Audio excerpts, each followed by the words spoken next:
Imaginez vivre une vie où aucune tempête extérieure ne peut ébranler votre paix intérieure, où chaque obstacle devient une opportunité et où le contrôle de soi est votre plus grande force. Présentation du stoïcisme, une philosophie ancienne développée par des sages comme Sénèque, Épictète et Marc Aurèle, mais toujours pertinente aujourd'hui. Structure de la vidéo. 4 grandes sections, chacune explorant un principe fondamental du stoïcisme et comment l'appliquer à votre vie. 1. L'acceptation de ce qui est. Imaginez que vous êtes sur un bateau en pleine mer. Le vent souffle violemment, les vagues se lèvent, et votre instinct est de vouloir tout contrôler. Arrêter le vent, calmer la mer. Mais est-ce réellement possible? Le stoïcisme nous enseigne que la clé n'est pas de contrôler la tempête, mais d'apprendre à ajuster vos voiles. C'est ce principe fondamental que nous allons explorer. L'acceptation de ce qui est. Définir clairement le concept stoïcien. Ce qui dépend de nous, nos pensées, nos émotions, nos actions. Ce qui ne dépend pas de nous, les événements extérieurs, les opinions des autres, les circonstances imprévues. L'objectif, rediriger notre énergie vers ce que nous contrôlons pour réduire la frustration et cultiver la sérénité. Par exemple, l'histoire d'Épictète, un esclave de l'Antiquité, qui a choisi de rester calme, même lorsque son maître lui a brisé la jambe. Au lieu de s'effondrer, Épictète a compris que sa dignité et son esprit ne pouvaient être brisés par un événement extérieur. Il a concentré son énergie sur ce qu'il pouvait contrôler, son attitude et sa sagesse. Pensez à une situation où vous avez perdu votre calme à cause de quelque chose d'incontrôlable. Une voiture vous coupe la route, un collègue vous critique injustement, ou un vol est annulé. Ces situations sont les tempêtes de notre vie quotidienne. Quand nous résistons à ce qui est hors de notre contrôle, nous créons une double souffrance, l'événement lui-même et notre réaction émotionnelle. Utilisez la métaphore de la corde. Tirez sur une corde tendue. Elle résiste et brûle vos mains. Relâchez-la et vous libérez votre douleur. Si tu veux être invincible, ne te mets jamais dans une situation où tu dépends de quelque chose qui n'est pas en ton pouvoir. Épictète. Expliquez que l'acceptation n'est pas de la résignation, mais une forme de puissance intérieure. Dessinez un cercle et notez à l'intérieur ce que vous contrôlez, vos pensées, vos décisions, vos actions. À l'extérieur, écrivez ce que vous ne contrôlez pas, les opinions des autres, la météo, le passé. Regardez ce cercle chaque jour pour vous rappeler où concentrer votre énergie.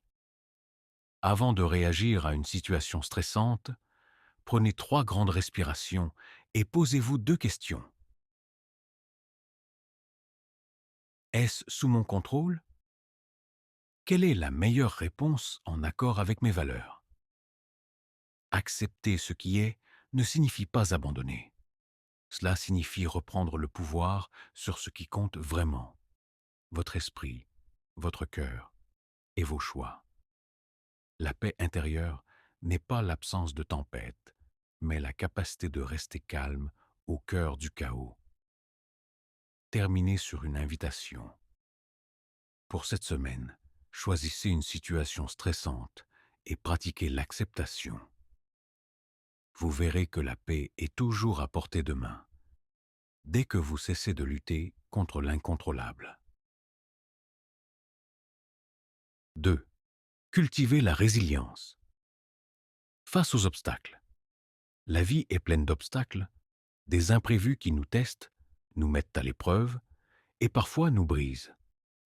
Pourtant, le stoïcisme nous offre un nouveau regard. Et si ces obstacles n'étaient pas des ennemis, mais des alliés? Et si, au lieu de les craindre, nous apprenions à les aimer? C'est l'essence de l'amor fati. Aimer son destin, quoi qu'il arrive. Amor fati signifie accepter tout ce qui nous arrive, non seulement avec résignation, mais avec enthousiasme, en y voyant une opportunité de croissance. Ce qui se dresse en travers du chemin devient le chemin. Marc Aurèle, l'histoire de Thomas Edison, après l'incendie de son laboratoire en 1914, qui détruisit des années de recherche, Edison déclara « Merci à Dieu, car toutes nos erreurs ont brûlé. Nous pouvons recommencer, plus intelligemment cette fois. » Au lieu de céder au désespoir, il a utilisé cet événement comme un tremplin pour innover davantage. Pensez à un moment où un obstacle semblait insurmontable, une perte d'emploi, une rupture ou un échec important. Vous pourriez l'avoir vu comme une fin. Mais qu'est-ce qui se passerait si vous choisissiez de le voir comme un nouveau départ? Le stoïcisme nous enseigne que les obstacles ne sont pas intrinsèquement bons ou mauvais. C'est notre perception qui leur donne une signification. Exemple. Un retard de train peut être vu comme une perte de temps ou comme une opportunité de lire un livre, méditer ou réfléchir. Transformer les problèmes en défis. Par exemple, problème. Je suis débordé de travail. Recadrage. J'ai l'opportunité de prouver ma capacité à prioriser et gérer la pression. L'homme n'est pas troublé par les événements, mais par la manière dont il les interprète. Épictète. Chaque soir, notez un obstacle rencontré dans la journée. Posez-vous 3 questions. Quelle leçon puis-je tirer de cet obstacle? Quelle opportunité cet obstacle m'offre-t-il? Comment puis-je m'améliorer grâce à cette expérience? Prenez quelques minutes chaque matin pour imaginer qu'une chose précieuse dans votre vie pourrait disparaître. Santé, emploi, relations. Cette pratique renforce votre gratitude et prépare votre esprit à accepter les imprévus avec plus de sérénité. Les obstacles sont inévitables, mais ils ne définissent pas votre vie. Ce qui compte, c'est la manière dont vous réagissez. En adoptant une mentalité de croissance et en embrassant l'amor fati, chaque défi devient une opportunité. Souviens-toi, tu as le pouvoir de transformer chaque obstacle en force. Le feu qui détruit peut aussi forger. Cette semaine, choisissez un obstacle que vous considérez comme insurmontable. Appliquez les principes du stoïcisme. Recadrez-le, trouvez l'opportunité et avancez avec courage. Vous serez surpris de voir à quel point l'obstacle devient le chemin. 3. Vivre dans le moment présent. Narration introductive. La vie ne se passe pas dans le passé, qui est immuable. Elle ne se passe pas non plus dans l'avenir, qui est incertain. Pourtant, nous passons la majorité de notre temps à nous inquiéter de ce qui pourrait arriver ou à regretter ce qui est déjà passé. Le stoïcisme nous enseigne une vérité simple mais puissante. Le moment présent est tout ce que nous avons, et il contient tout ce dont nous avons besoin pour être en paix. Vivre dans le moment présent signifie concentrer notre esprit sur ce que nous faisons ici et maintenant, sans distraction par des pensées inutiles ou des émotions excessives. Arrête de vivre comme si tu avais 10 000 ans devant toi. La vie est courte. Utilise le moment présent. Marc Aurèle. Racontez l'histoire d'un soldat stoïcien, pris dans le chaos de la bataille, qui décide de concentrer toute son énergie sur la tâche immédiate. Protéger ses compagnons et avancer un pas à la fois. Il ne pense ni à la gloire, ni à la mort, mais à l'instant présent. C'est ce focus qui lui permet de survivre et de triompher. Dans nos vies, la bataille peut ressembler à un emploi du temps chargé, à une dispute familiale ou à un défi professionnel. Si nous apprenons à gérer ces moments un à un, sans nous perdre dans des « et si » ou des « j'aurais dû », nous gagnons en clarté et en sérénité. Le passé. Nous nous accrochons à nos échecs ou nos regrets, comme si les revivre mentalement pouvait les changer. Mais le passé est figé. Nous anticipons constamment des problèmes qui, bien souvent, n'arrivent jamais. Cette anxiété nous vole l'instant présent.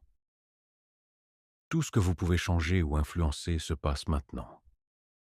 Vivre pleinement le présent signifie être attentif à chaque détail. Le son de la pluie, la chaleur du soleil, le goût du café ou la conversation que vous avez avec un ami. Le bonheur et la liberté commencent avec une chose simple. Cessez de se préoccuper des choses que nous ne contrôlons pas. Épictète. Prenez 5 minutes chaque jour pour observer votre respiration. Pendant ces 5 minutes, inspirez profondément et sentez l'air entrer. Expirez lentement et sentez l'air sortir. Chaque fois que votre esprit vagabonde, ramenez doucement votre attention sur votre respiration. Choisissez une activité quotidienne comme manger, marcher ou parler avec quelqu'un. Pendant cette activité, concentrez-vous sur vos sensations.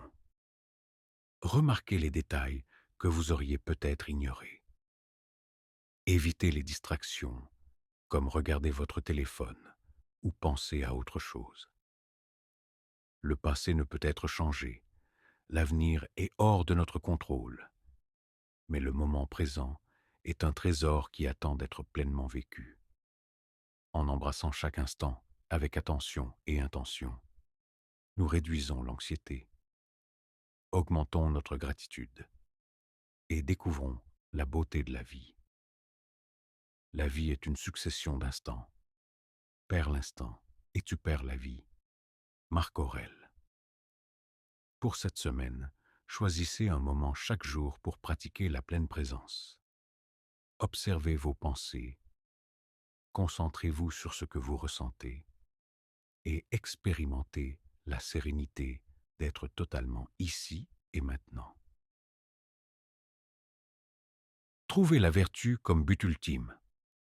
Nous passons une grande partie de notre vie à poursuivre des choses extérieures, la richesse, le succès, la reconnaissance. Mais ces choses, bien que séduisantes, ne nous apportent jamais une paix durable. Les stoïciens, eux, avaient une réponse simple et puissante. Le bonheur véritable ne se trouve pas dans ce que nous possédons, mais dans ce que nous sommes. Et ce que nous sommes est défini par une seule chose, la vertu. La vertu, dans le stoïcisme, n'est pas une abstraction morale. Elle représente 4 qualités fondamentales: la sagesse, le courage, la justice et la tempérance. Citation clé: la vertu est suffisante pour le bonheur. Sénèque. Dans cette section, nous allons explorer comment ces vertus peuvent transformer votre vie et vous donner un véritable sens de la satisfaction.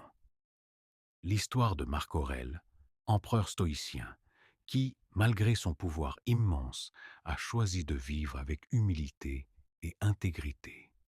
Plutôt que d'abuser de son autorité, il a toujours cherché à agir avec justice et compassion, même face à des défis écrasants comme des guerres et des épidémies. Marc Aurèle aurait pu se laisser emporter par l'orgueil et la richesse, mais il savait que le pouvoir réel venait de sa capacité à rester vertueux face à toutes les épreuves. Dans nos vies modernes, les décisions vertueuses ne sont pas toujours spectaculaires. Ce sont les choix quotidiens. Défendre ce qui est juste, même si cela est difficile. Rester calme face à la provocation ou simplement faire preuve de gratitude envers ce que nous avons. La sagesse, c'est la capacité de voir les choses telles qu'elles sont, sans illusion ni jugement inutile. Elle nous guide pour prendre les bonnes décisions. Exemple, ne pas réagir impulsivement lors d'une dispute, mais réfléchir avant de parler. Le courage, ce n'est pas l'absence de peur, mais l'action malgré la peur. Exemple, défendre vos valeurs dans une situation difficile, même si cela signifie affronter des critiques. La justice consiste à traiter les autres avec équité et respect, même lorsque cela ne nous avantage pas. Exemple, être honnête dans une affaire, même si cela pourrait vous coûter quelque chose.